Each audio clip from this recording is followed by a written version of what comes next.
The Credit Show podcast with Harry Jacobs starts now. The Identity Theft Resource Center, they're the clearinghouse. I've talked about them often on the show for ID theft in this country. And they always, put out a huge annual report on what's happening. And obviously you've got to understand that ID theft can be devastating for people.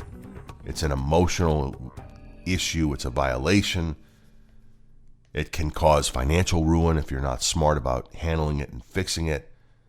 And it continues to be a growing concern in the digital age. There's more and more information stored online. Our data is everything. The money is in the data these days. I'm going to talk to you about some best practices and strategies to safeguard your personal information. And this comes right from the Identity Theft Resource Center. A lot of it's common sense, but I love looking at their information and their data. It's a great source for us, for the show, but for you as a consumer too. So securing your personal information is really important. Your social and date of birth and all that stuff, not leaving that stuff widely available. I have, people I've seen that when I ask for a social security card, tell them we need it, they'll pull it out of their wallet. That's the wrong place to keep your social. Keep it, in a safe. Keep it tucked at home somewhere.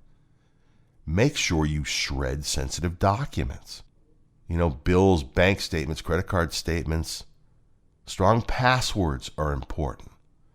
Don't be one of these, hey, can you log in here? My password's, password.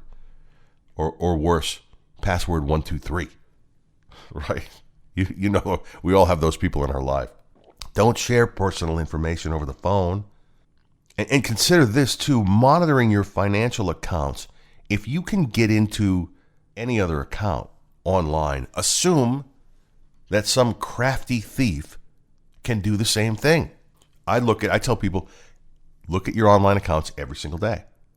I've got, a handful of accounts like you probably that I jump into online. I look at those accounts every single day, whether I use the app on my phone or I use a browser at my desk. I look at every charge. You've got to detect the unauthorized activity yourself, and you've got to do it quick. And that's why I say do it every day. Review your bank account, credit card statements, all of that. And be vigilant online. Be careful what you share on social media platforms. Your information can be used very quickly and easily. We always get these phishing things that happen. And you wonder, who's dumb enough to do that? Well, half of the country, 50% of the country, either banks at Bank of America or Chase.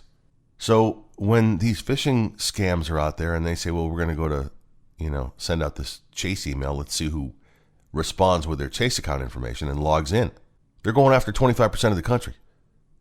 Same thing for the Bank of America.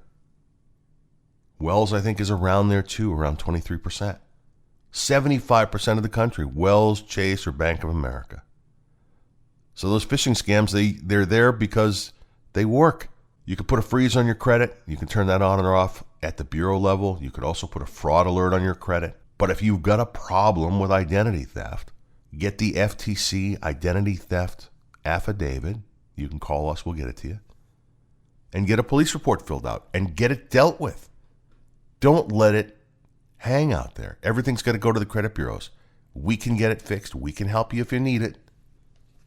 But those are tools that are out there for you that will allow you to get things fixed on your own. And if you don't want to do it, you don't have the bandwidth, you're too busy, you can obviously, let us know and I'll help you with it. But either way, protect yourself. That's my message here. Protect yourself from identity theft.